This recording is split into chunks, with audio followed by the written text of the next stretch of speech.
One of the most memorable things I remember about Bruce Lee asking me is about a Dukes, a Frank Dukes, a young kid, 15, 16 years old, who was a Caucasian boy, which blew his mind, and he was big. I mean, he was like 200, 220 pounds, supposedly about 6'1", maybe 6'2", and he was as fast as Bruce, supposedly.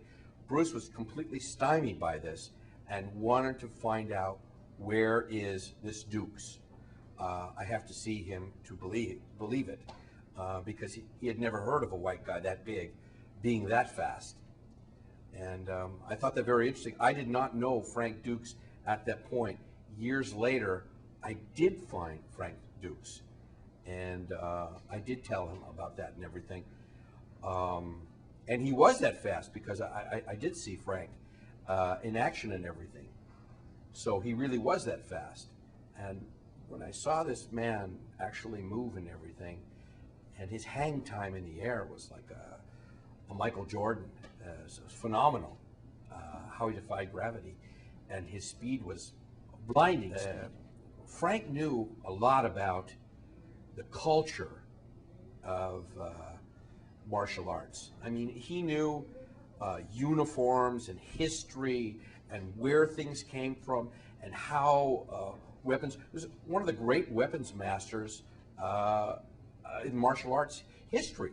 I mean, he knew everything that you could possibly think of. A great historian in that regard. And I never met a Chinese guy or an Asian guy or anyone like that who knew that much. He took the time to study for years and years and years. So he was very, very dedicated. Frank is one of the most dedicated guys that I ever met in martial arts or outside of martial arts.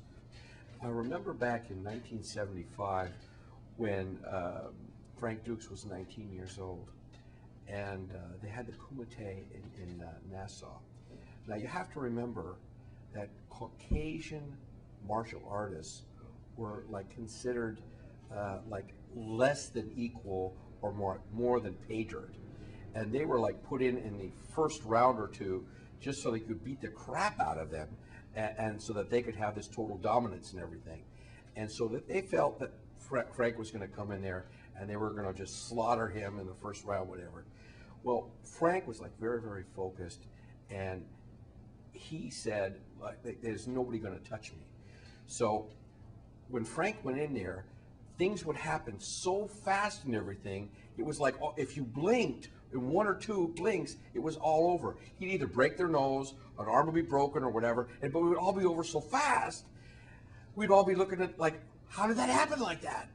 And all the Caucasian guys were going, no, it's impossible, it's impossible. He's doing some sort of tricks. There was no tricks. He was that fast, he was that big, and he was that powerful. It was kind of like Cassius Clay becoming Ali, okay? He was not cocky, but he was so self-assured of himself that he was not going to let anybody dominate him. And that's what it was. He became the dominator. He became the Terminator, okay? He went all through that whole Nassau thing, and he won that. He won that. He was the first Caucasian guy to ever win that. Now, the Asians who were the heads of the tournament and everything didn't want to believe it. They demanded that he go to a kumite in Asia, right, and fight there from the scratch, like from the beginning. And they didn't want to give him any title or nothing. And I said, Frank, you know, you're going to do what you're going to do, right? You're just going to do the same thing, okay? So Frank goes to the tournament in Asia, like nobody knows Frank and everything. And who is this white guy, this tall guy, big guy and everything?